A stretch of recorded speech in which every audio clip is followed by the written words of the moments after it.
guys, kain tayo. Nandito kami ngayon sa Thailand. Kasama ko si ate. So let's eat. Si ate ito.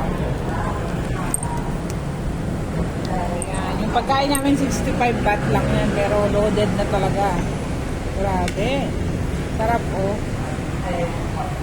Sawadika. Ay. Yummy. Ako ang pagkain ko. 65 baht lang din. Hindi mo na kailangan na expensive menu. Kasi lang na mabubusog ka. Ayan. So, samahan nyo kami habang kumakain kami. Maghapon kaming, nag-arrive kami today. Tapos, afternoon, hinanap namin yung hotel namin. Tapos, nung matagpuan namin yung hotel namin, nagpahinga lang kami, then, ayun na naman. Pero lang kami importante yung mga ganun nila. Video.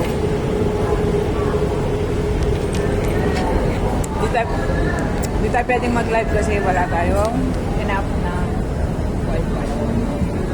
Nandito nga pala kami sa Rotonda Monument. Pupunta kayo dito sa Thailand.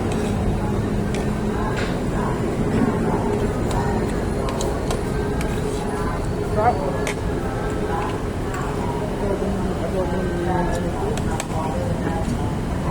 Masarap pagkain nila kasi marami silang spicy.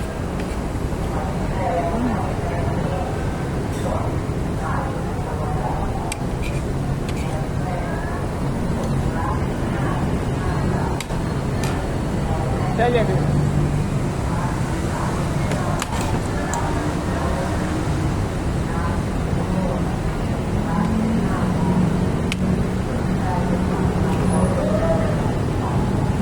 Ako. You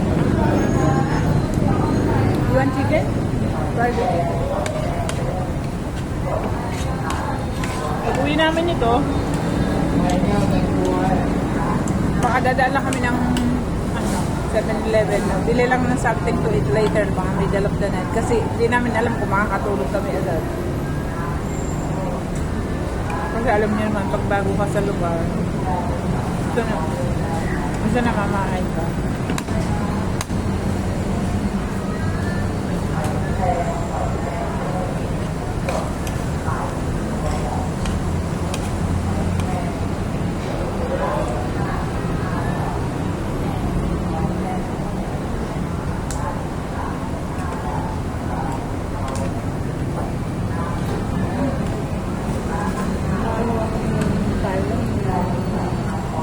Sila.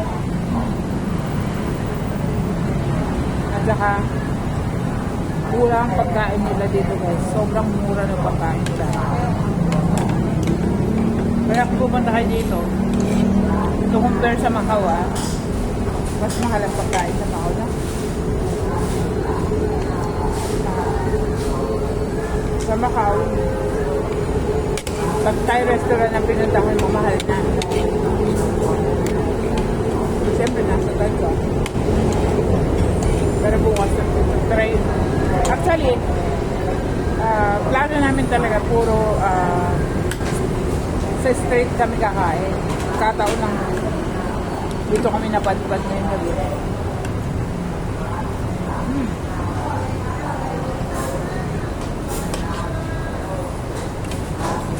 Pipino.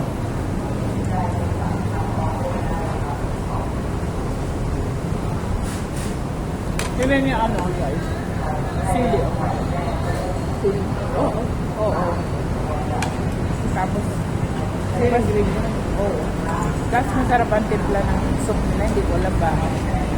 Baka may special tea sila. Maraming ganyan ng oyster sauce.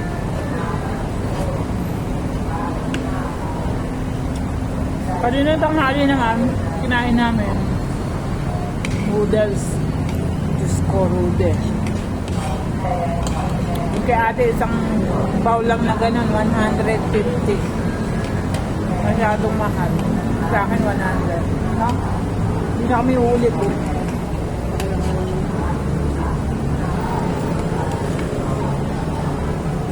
siguro din di ating tumira ka. Samantalang ito, 65 lang. Kompleto na.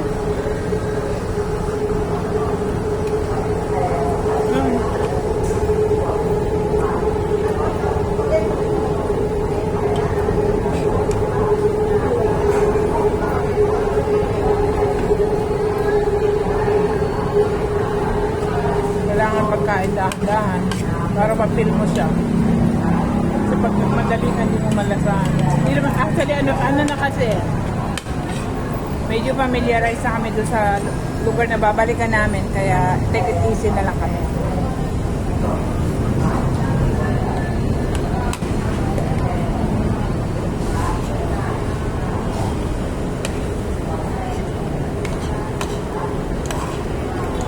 Diba, Jen?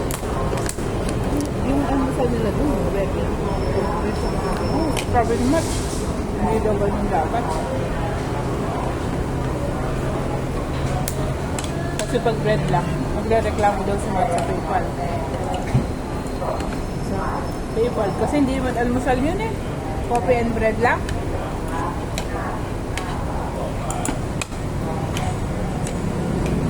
O may egg.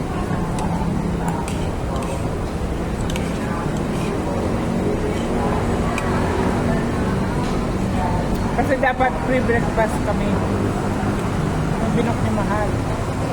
So, sabi ng babae, can have a coffee or tea tomorrow for breakfast. Ano yun?